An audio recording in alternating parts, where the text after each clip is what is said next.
Hello ਸਾਰਿਆਂ ਨੂੰ। ਅੱਜ ਦਾ ਜਿਹੜਾ ਮੇਕਅਪ ਲੁੱਕ ਮੈਂ ਕਰਨ ਜਾ ਰਹੀ ਹਾਂ ਉਹ ਹੈਗਾ ਆਲੀਆ ਭੱਟ ਇੰਸਪਾਇਰਡ। ਤਾਂ ਇਹ ਮੈਂ ਜਿਹੜਾ ਲੁੱਕ ਕਰਨ ਜਾ ਰਹੀ ਹਾਂ ਇਹ ਹੈਗਾ ਮੂਵੀ ਬਦਰੀਨਾਥ ਕੀ ਦੁਲਹਨੀਆ 'ਚੋਂ।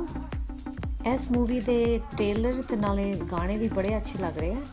ਤਾਂ ਕੱਲ੍ਹ ਹੀ ਮੈਂ ਐਕਚੁਅਲੀ ਉੜਤਾ ਪੰਜਾਬ ਮੂਵੀ ਦੇਖੀ ਹੈ ਤਾਂ ਇਹਦੇ ਵਿੱਚ ਆਲੀਆ ਭੱਟ ਨੇ ਬੜਾ ਅੱਛਾ ਕੰਮ ਕੀਤਾ। ਮੈਨੂੰ ਬੜੀ ਖੁਸ਼ੀ ਹੋ ਰਹੀ ਹੈ ਵੀ ਮੈਂ ਇਹ ਮੂਵੀ ਦੇਖਾਂ। ਸਬਸਕ੍ਰਾਈਬ ਕਰਨਾ ਨਾ ਭੁੱਲਣਾ। ਚਲੋ ਹੁਣ ਸ਼ੁਰੂ ਕਰਦੇ ਹਾਂ। ਪਹਿਲੇ मैं अपने बेस ਨਾਲ शुरू किया। ਜਿਹੜਾ मैं प्रोडक्ट यूज़ ਕਰਨ ਜਾ ਰਹੀ ਹਾਂ ਉਹ ਹੈਗਾ बेनिफिट प्रोफेशनल फेस प्राइमर। ਇਹ मैं लगाया सारे मूँह ਤੇ।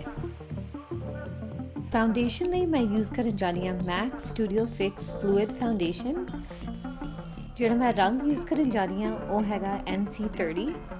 मैं ਇਹ ਲਗਾਉਂਗੀ ਬ੍ਰਸ਼ ਦੇ ਨਾਲ, ਉਹ ਵੀ ਸਟਿਪਲਿੰਗ ਮੋਸ਼ਨ ਦੇ ਨਾਲ।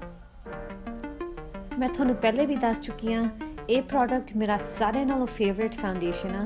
ਇਹਦੇ ਨਾਲ ਤੁਹਾਨੂੰ ਬਹੁਤ ਅੱਛੀ ਕਵਰੇਜ ਵੀ ਮਿਲਦੀ ਆ ਤੇ ਨਾਲੇ ਤੁਹਾਡਾ ਫੇਸ ਫਲॉलेस ਲੱਗਦਾ। ਹੁਣ ਸਮਾਂ ਆ ਗਿਆ ਹਾਈਲਾਈਟ ਔਰ ਕੰਟੂਰ ਦਾ।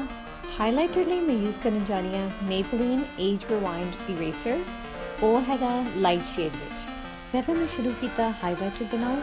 ਉਹ ਮੈਂ ਲਗਾਇਆ ਅੱਖਾਂ ਦੇ ਥੱਲੇ, ਨੱਕ ਤੇ, ਥੋੜ੍ਹਾ ਜਿਹਾ ਮੱਥੇ ਤੇ ਤੇ ਨਾਲੇ ਜਿੱਥੇ ਗੱਲਾਂ ਦੇ ਡੂੰਘਾ ਉਹਦੇ ਥੱਲੇ, ਥੋੜ੍ਹਾ ਜਿਹਾ ਛਿੰਨ ਤੇ, ਥੋੜ੍ਹਾ ਜਿਹਾ ਬੁੱਲਾਂ ਦੇ ਉੱਤੇ।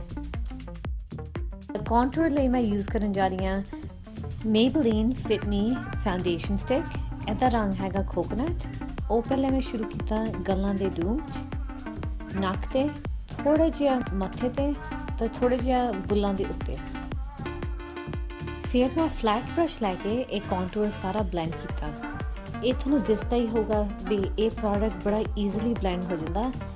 ਤਾਂ ਮੈਂ ਤੁਹਾਨੂੰ ਪਹਿਲੇ ਵੀ ਦੱਸਿਆ ਇਹ ਮੇਰਾ ਸਾਰਿਆਂ ਨਾਲੋਂ ਫੇਵਰੇਟ ਕੰਟੂਰ ਵਾਲਾ ਪ੍ਰੋਡਕਟ ਹੈਗਾ। ਤਾਂ ਤੁਸੀਂ ਇਹ ਮੇਕ ਸ਼ੋਰ ਕਰਨਾ ਵੀ ਤੁਸੀਂ ਆਪਣਾ ਪ੍ਰੋਡਕਟ ਜ਼ਿਆਦਾ ਹਿਲਾਉਣਾ ਨਹੀਂ। ਤਾਂ ਇਹ ਜਿਹੜਾ ਬਰਾਊਨ ਰੰਗ ਆ ਤੁਸੀਂ ਆਪਣੇ ਹਾਈਲਾਈਟਰ ਨਾਲ ਨਹੀਂ ਮਿਕਸ ਕਰਨਾ। ਫਿਰ ਗਿੱਲੇ ਬਿਊਟੀ ਬਲੈਂਡਰ ਨਾਲ ਮੈਂ ਆਪਣਾ ਸਾਰਾ ਹਾਈਲਾਈਟਰ ਬਲੈਂਡ ਕੀਤਾ। ਜਦੋਂ ਤੁਸੀਂ ਬਿਊਟੀ ਬਲੈਂਡਰ ਯੂਜ਼ ਕਰੋ ਇਹਦੇ ਨਾਲ ਬੜੀ ਅੱਛੀ ਫਿਨਿਸ਼ ਆਉਂਦੀ ਹੈ, ਪਰ ਇਹਦਾ ਥੋੜ੍ਹਾ ਜਿਹਾ ਟਾਈਮ ਲੱਗ ਜਾਂਦਾ। ਤਾਂ ਹੀ ਮੈਂ ਇਹ ਥੋੜ੍ਹੀ ਜਿਹੀ ਵੀਡੀਓ ਫਾਸਟ ਫੋਰਵਰਡ ਕੀਤੀ ਹੈ। ਜਿੱਥੇ ਜਿੱਥੇ ਮੈਂ ਹਾਈਲਾਈਟ ਕੀਤਾ ਸੀ ਉੱਥੇ ਮੈਂ ਲਗਾਇਆ ਬੈਨ ਨਾਈ ਲਗਜ਼ਰੀ ਪਾਊਡਰ। ਇਹਦਾ ਸ਼ੇਡ ਜਿਹੜਾ ਹੈਗਾ ਉਹ ਹੈਗਾ ਬਨਾਨਾ। ਫਿਰ ਮੈਂ ਆਪਣਾ ਕੰਟੂਰ ਸੈੱਟ ਕੀਤਾ ਅਨਾਸਟੇਸੀਆ ਬੈਵਰਲੀ ਹਿਲਸ ਕੰਟੂਰ ਕਿਟ ਨਾਲ। ਤਾਂ ਇਹ ਮੈਂ ਲਗਾਇਆ ਜਿੱਥੇ ਜਿੱਥੇ ਮੈਂ ਕੰਟੂਰ ਕੀਤਾ ਸੀ। ਗੱਲਾਂ ਤੇ ਮੈਂ ਲਗਾਇਆ ਮਿਲਾਨੀ ਕੋਰਲ ਕੋਵ ਬਲਸ਼। ਇਹ ਤੁਹਾਨੂੰ ਪਤਾ ਹੀ ਹੈ ਇਹ ਮੇਰਾ ਸਾਰਿਆਂ ਨਾਲੋਂ ਫੇਵਰੇਟ ਬਲਸ਼ ਹੈ। ਆਈਬ੍ਰੋ ਲਈ ਮੈਂ ਯੂਜ਼ ਕਰਨ ਜਾ ਰਹੀ ਹਾਂ ਨਿਕਸ ਥੀਮ ਫਰੇਮ ਬਰਾਊ ਪੋਮੇਡ। ਇਹਦਾ ਸ਼ੇਡ ਹੈਗਾ ਐਸਪ੍ਰੈਸੋ ਤੇ ਇਹ ਮੈਂ ਲਗਾਉਂਗੀ ਆਪਣੇ ਆਈਬ੍ਰੋ ਤੇ ਡੂਅਲ ਐਂਡਡ ਬ੍ਰਸ਼ ਦੇ ਨਾਲ। ਪਹਿਲੇ ਤਾਂ ਮੈਂ ਸਪੂਲੀ ਲੈ ਕੇ ਆਪਣੇ ਆਈਬ੍ਰੋ ਨੂੰ ਕੋਮ ਕਰੂੰਗੀ ਤੇ ਫਿਰ ਮੈਂ ਥੋੜ੍ਹਾ ਥੋੜ੍ਹਾ ਇਹ ਪ੍ਰੋਡਕਟ ਲਗਾਉਂਗੀ ਆਈਬ੍ਰੋ ਦੇ ਅੱਗੇ ਤੇ ਥੋੜ੍ਹੇ ਜਿਹੇ ਆਰਚ ਦੇ ਵਿੱਚ। ਤੁਹਾਨੂੰ ਦਿਸਦਾ ਹੀ ਹੋਊਗਾ ਮੇਰੇ ਆਈਬ੍ਰੋ ਕਾਫੀ ਮੋਟੇ ਆ ਤੇ ਇਹ ਜ਼ਿਆਦਾ ਪ੍ਰੋਡਕਟ ਲਗਾਉਣ ਦੀ ਜ਼ਰੂਰਤ ਨਹੀਂ ਹੈ ਮੈਨੂੰ।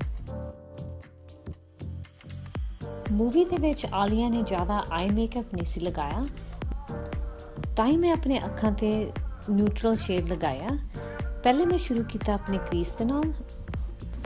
ਜਿਹੜਾ ਮੈਂ ਰੰਗ ਯੂਜ਼ ਕਰਨ ਜਾ ਰਹੀ ਹਾਂ ਉਹ ਹੈਗਾ ਮਿਲਾਨੀ ਅਰਥੀ ਐਲੀਮੈਂਟਸ ਪੈਲਟ 'ਚੋਂ। ਤਾਂ ਮੈਂ ਤੁਹਾਨੂੰ ਪਹਿਲੇ ਵੀ ਦੱਸ ਚੁੱਕੀ ਹਾਂ ਇਹਦਾ ਰੰਗ ਦਾ ਨਾਂ ਹੈ ਨਹੀਂ। ਤਾਂ ਜਿਹੜਾ ਇਹ ਸ਼ੇਡ ਆ ਉਹ ਹੈਗਾ ਕੰਟੂਰ ਵਾਲਾ ਸ਼ੇਡ। ਇਹ ਮੈਂ ਲਗਾਉਂਗੀ ਫਲਫੀ ਬ੍ਰਸ਼ ਦੇ ਨਾਲ। ਫਿਰ ਮੈਂ ਯੂਜ਼ ਕੀਤਾ ਨੇਕਡ ਅਰਬਨ ਡਿਕੇ ਪੈਲਟ 'ਚੋਂ ਸ਼ੇਡ ਹਾਫ ਬੇਕਡ ਆਪਣੀਆਂ ਅੱਖਾਂ ਤੇ। ਤਾਂ ਇਹ ਮੈਂ ਲਗਾਇਆ ਆਪਣੀ ਉਂਗਲਾਂ ਨਾਲ।